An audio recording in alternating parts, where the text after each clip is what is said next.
propre, c'est que la société, la personne avec qui j'ai créé cette société, qui est le PDG de la société aujourd'hui, qui est franco-suisse, avait été associé à un très bon succès de start-up américaine, enfin franco-américaine aussi, qui s'appelait JBoss, qui était aussi dans un monde comme ça, d'éthique publique, et qui avait eu un grand succès aux États-Unis, qui avait été racheté par une société qui s'appelle Red Hat, pour une coquette somme à l'époque. Et donc, il y avait des investisseurs, des capitaux risqueurs américains qui avaient donné beaucoup d'argent à cette société.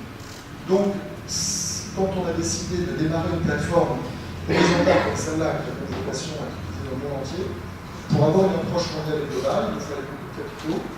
Et on savait que nous, on avait eu chance, alors que c'était une société qui démarrait, de lever des fonds importants aux États-Unis. Donc, on a créé cette société aux États-Unis parce que ça nous permettait d'avoir accès.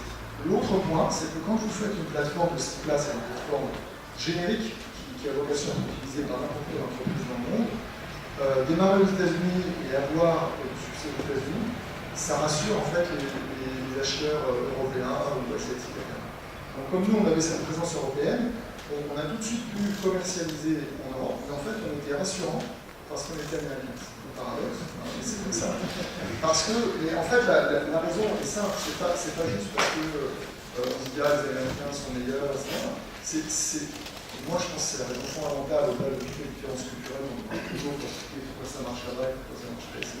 C'est un marché unique, un vrai marché unique continental. Il y a une seule langue, une seule pratique de business, etc., qui n'existe pas encore maintenant. Même s'il y a énormément de progrès par rapport aux années 60, 70, évidemment, mais c'est plus compliqué en Europe. Donc, c'est plus difficile d'avoir un marché comme ça de cette taille-là. L'Interland, si on peut dire américain, c'est 350 ou avec le Canada, 400 millions de personnes. Voilà. Pas une seule langue et tout se fait de manière unifiée.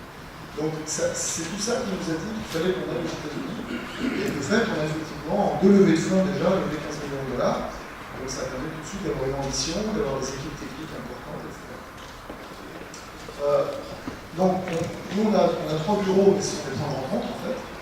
Donc en fait, je pense que les 3/4 des gens travaillent chez eux. Moi, je travaille à Paris, sur chez moi, on a un bureau en France. On a juste ouvert un petit bureau à Bruxelles il y a 2 mois. Voilà, parce qu'on commence à avoir quelques télévendeurs, une équipe marketing, des partenaires qui s'installent en Europe.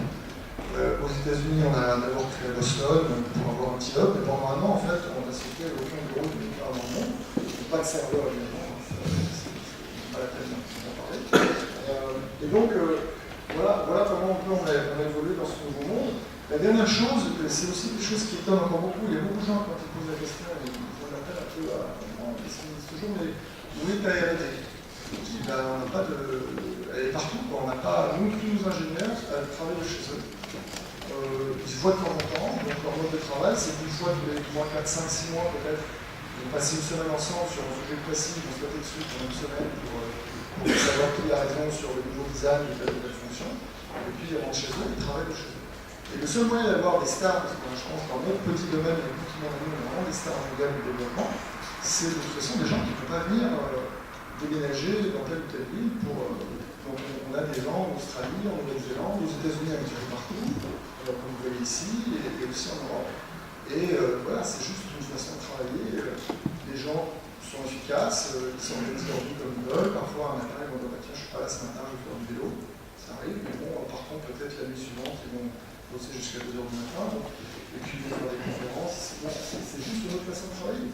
C'est plus propice à des équipes techniques que peut-être des équipes commerciales qui doivent être, je dirais, avoir les mêmes horaires que les clients et donc il y a une boulot, etc. Mais pour les équipes techniques, c'est comme ça. Et donc nous, on a démarré comme ça dès le départ. Et pour finir, plusieurs projets innovants en France, puisque là aussi, il faut parler de la France en tant qu'utilisateur. Moi, comme on a cette chance depuis le début de la société, c'est assez original pour les startups franco-américaines d'avoir des clients en Europe et aux États-Unis. Je dirais qu'on a, nous, on voit autant d'innovation et de qualité de projet en Europe qu'aux États-Unis. En France, on a effectivement, quand je parle de voyage, c'est voyagetcf.com qui a de nouvelles applications très innovantes qui anticipent le portail principal. Également, on travaille avec les gens de ADO, donc c'est le groupe Laurent Merlin, qui réécrit toute sa plateforme e-commerce chez nous. On a aussi des gens qui ont développé des SaaS financiers, effectivement, en France. Donc on a des gens vraiment qui sont très créatifs et qui utilisent très bien ce genre de nouvelles technologies. Voilà, merci.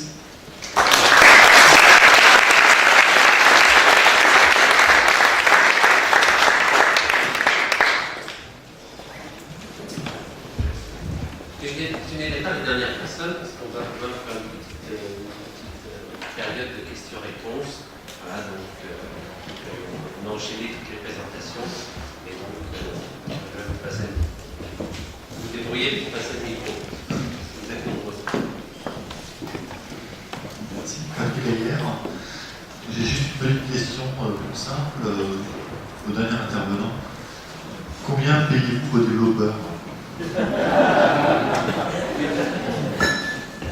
Les bons. Je vais vous répondre comme Fernando, un certain prix.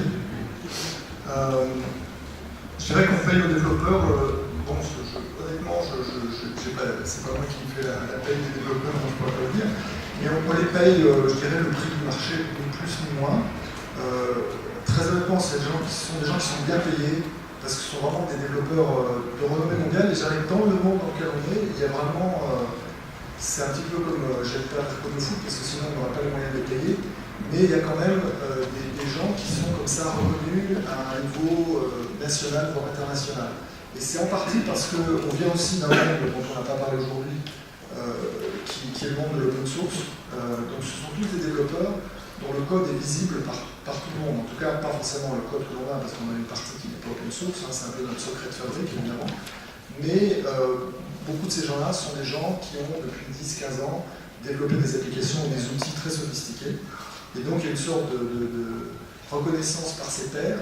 Et vraiment, ce sont des gens qui sont de très très haut niveau, qui travaillent dans des R&D de grosses sociétés de soft. Et donc voilà, donc ce sont des gens qui ont effectivement des salaires assez confortables pour des développeurs. Je dirais le haut de gamme, si on veut dire, mais sans non plus de folie particulière. Hein. Ce sont juste des gens bien payés parce que ce sont parmi les meilleurs développeurs du monde, tout simplement. Mais ce sont des prix... honnêtement, après ça dépend du pays, parce que je vois en Australie, quelqu'un coûte moins cher qu'en Californie. On essaie d'éviter les développeurs en Californie. Ils sont très chers parce que voilà, le coût de la vie plus la demande locale fait que ce sont des gens qui ont vraiment des salaires très élevés. Ça peut être, je ne sais pas, 30-40% plus que dans d'autres pays. Mais voilà, ce sont des gens au prix du marché dans le pays où ils sont. À 50 000 € près. Pardon? À 50 000 € près. Un développeur aujourd'hui, un développeur aux États-Unis, je pense qu'il doit coûter, je ne sais pas, $100 000, un truc comme ça. Enfin bon, après, encore une fois, ça dépend, mais nos salaires ne sont pas des salaires particulièrement au-dessus du marché. Voilà. Dans notre catégorie. Au total, on a une vingtaine de développeurs. On est 45 personnes aujourd'hui, et on a une vingtaine de développeurs.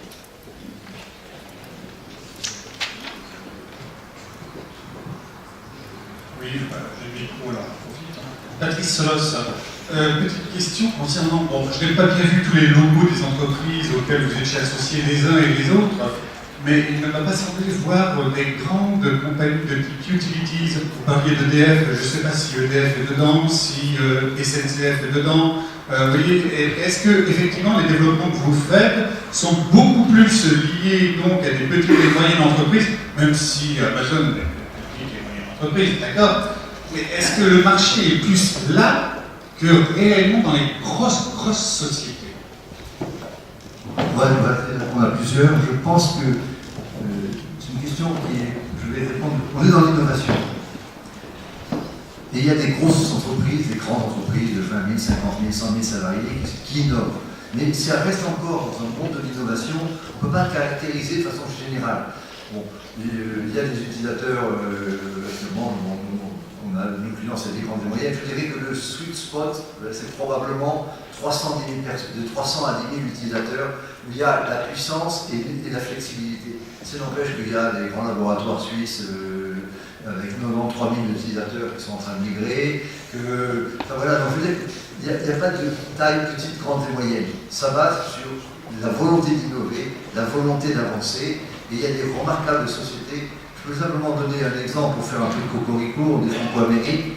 lorsque Google Apps a été annoncé Google Apps a été annoncé au niveau mondial en France, avant la Californie. Pourquoi? Parce qu'il y avait une petite start-up qui à l'époque, il y avait 3 personnes qui s'appellent Revevol, qui avaient convaincu des L'Oréal, des Valeo, des Médiamétrie et autres entreprises comme ça de tester le produit. Et 60% des entreprises qui avaient testé le produit Google Apps avant son annonce, c'était une entreprise française.